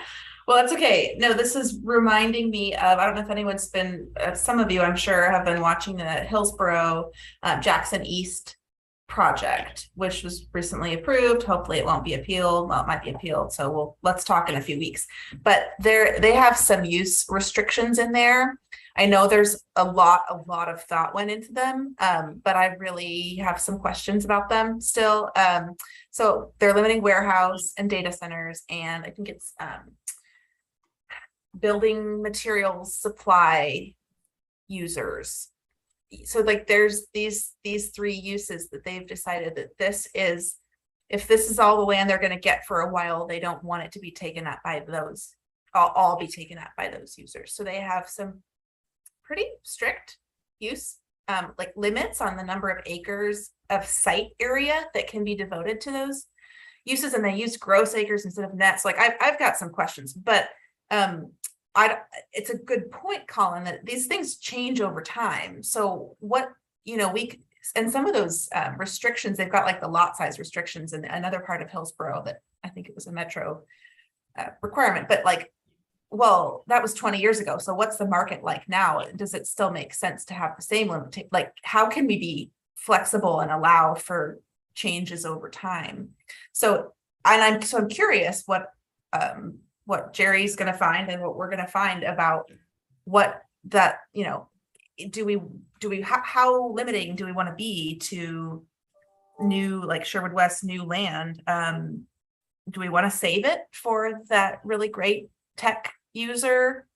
Hillsborough is still waiting for some of those on their like 50-acre minimum lot size. Yeah, and we were in that when they initially set those 50-acre minimum lot sizes. That I understand why they did it. It was a tactical reason that they did that, but it's giving them nonsensical responses. I mean, the Genentech site, I think they have like 10 acres left over, It's but just vacant. Yeah. But you can't use it because it has to be a 50-acre site. Yeah.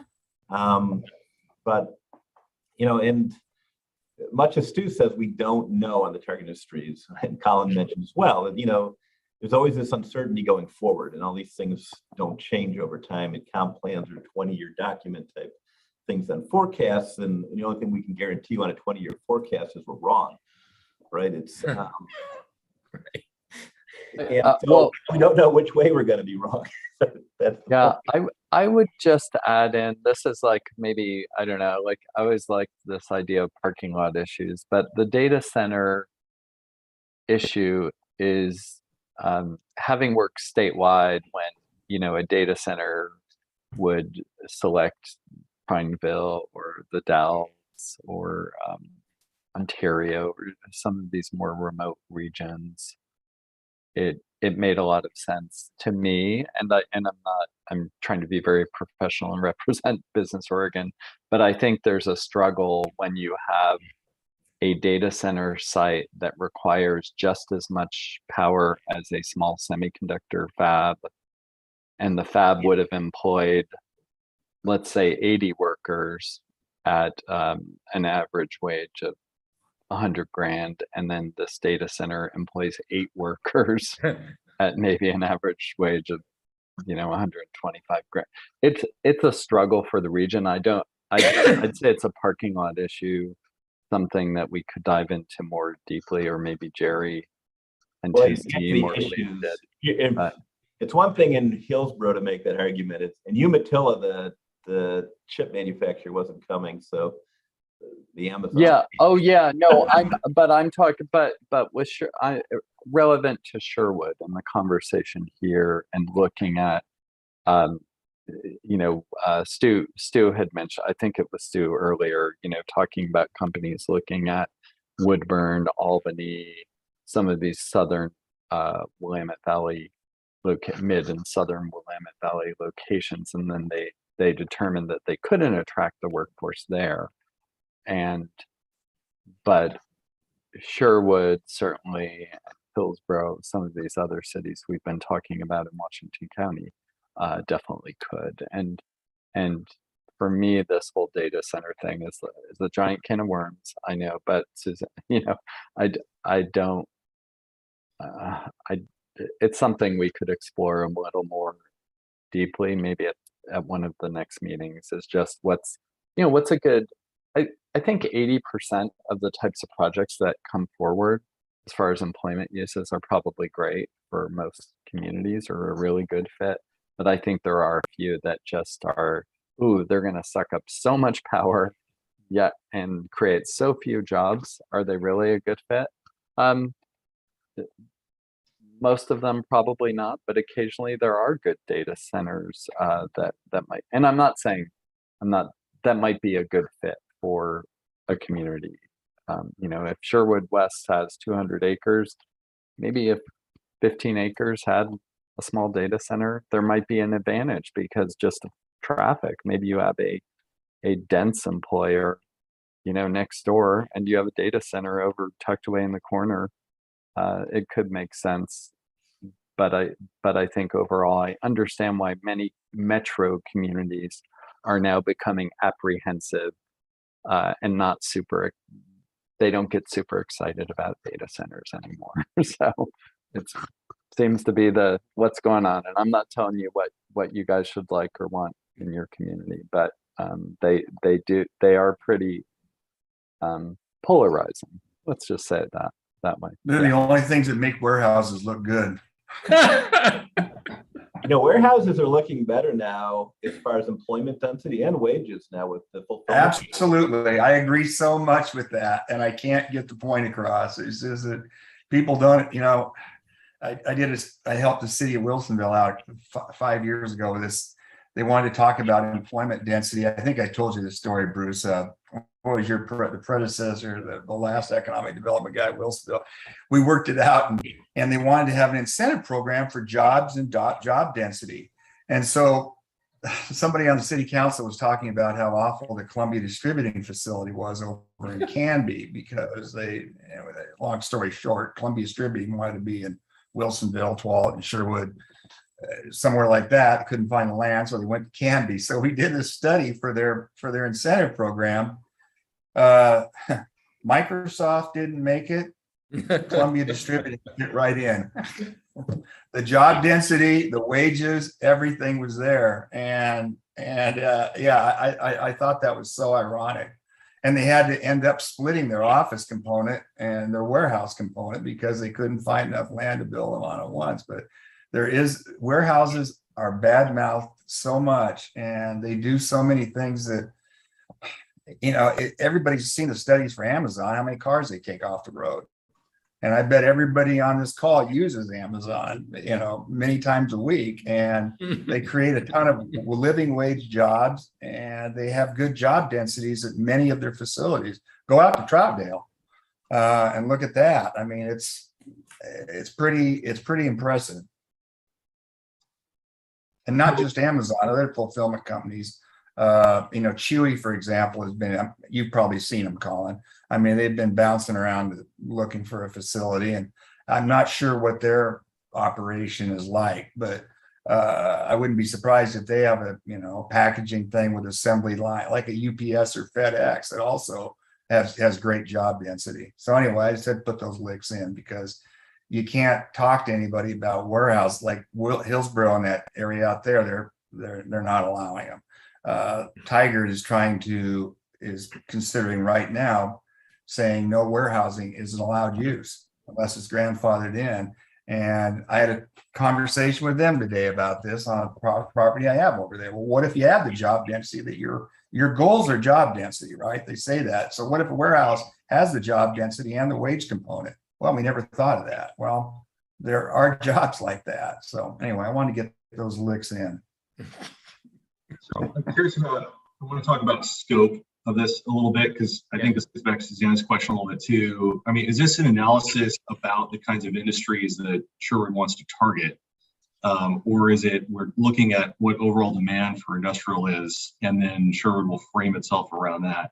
And it might be a combination of both. I mean, we've gone over some of our high level comp goals and the policies, but like you guys mentioned earlier, they're kind of broad, it's suitable.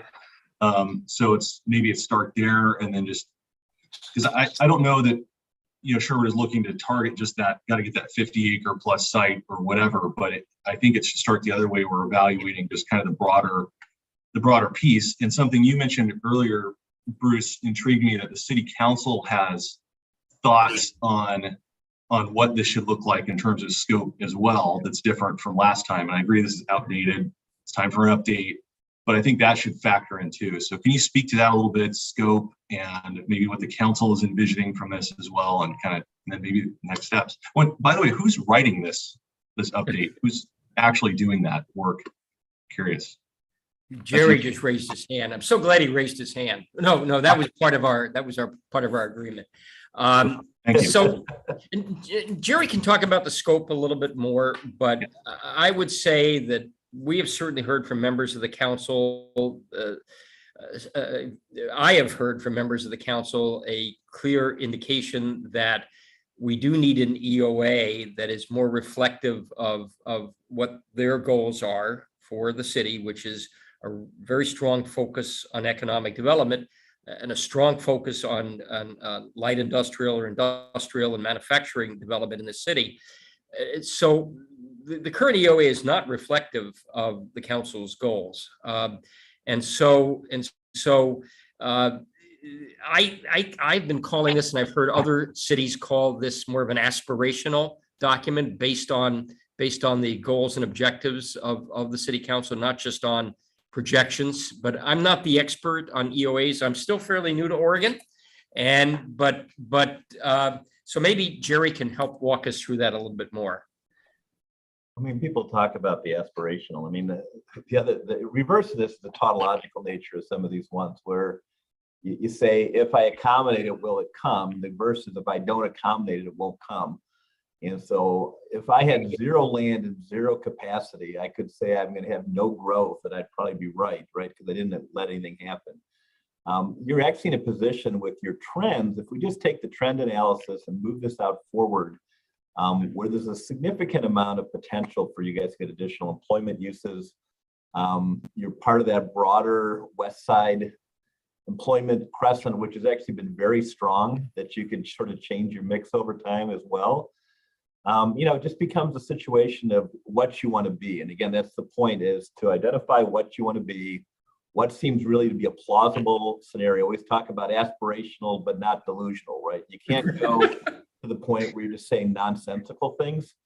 But most of the things in Tualatin are extremely viable, even with the level you're talking about in the West Sherwood. I mean, once we run out the forecast, just based on the last 5 years, I mean, you've got a 20-year land supply you're going to blow through in the first 3 years of that land supply, based on your last analysis. So, you know, it's probably likely you're going to have a demand forecast that says, look, we could actually, if we had additional employment land, we would easily expect to see significant amounts of additional employment. And here's what it would look like. Here's what we would need. I mean, at the end of the day, you know, you may not end up accommodating everything you could be, but you may try to get it about the right scale where you guys feel good about it. And again, these are supposed to be revised every 5 years. You know, they're supposed to be a 20-year forecast, revised 5, I think Metro's now to 7 years, where you go back and revisit it. I mean, that's how we don't miss our 20-year forecast, is we revise it every 5 years.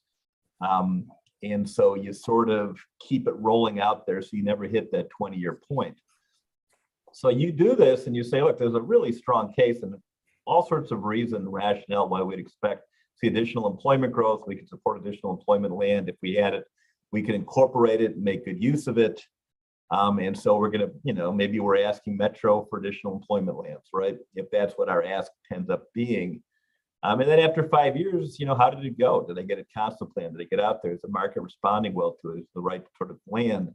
Has the demand pool changed dramatically?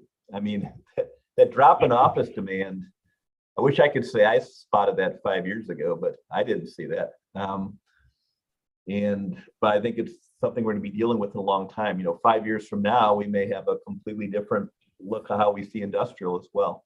So you always sort of keep these things updated. But, you know, again, the point of this is to take some realistic projections, realistic needs, project them out to land and try to figure out what you could actually take advantage of and what your supply is. And again, we could do the vacant land inventory.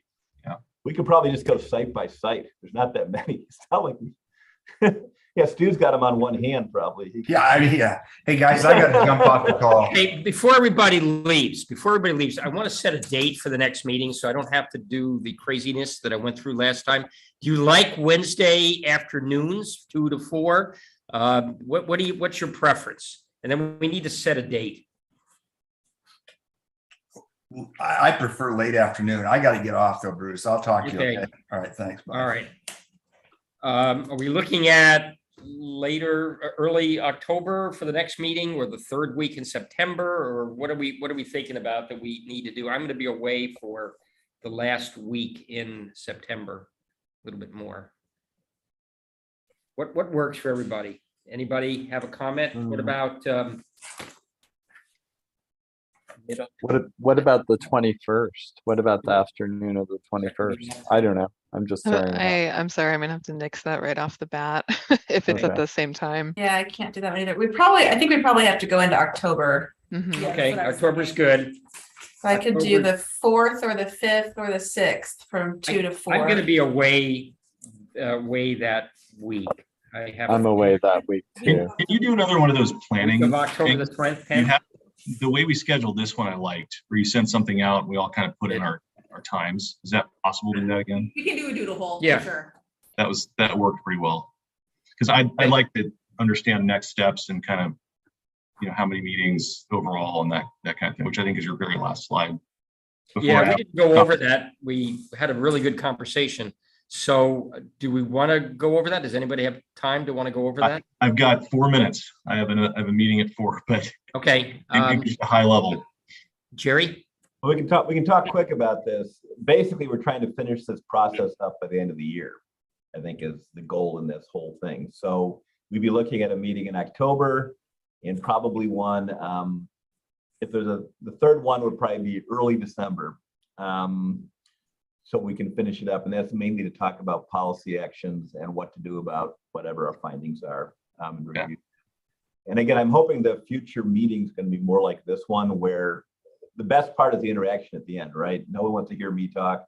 I want to hear from the group. That's why you guys have all been invited. So we want to hear from what you guys think and get your input. And it can be written too, if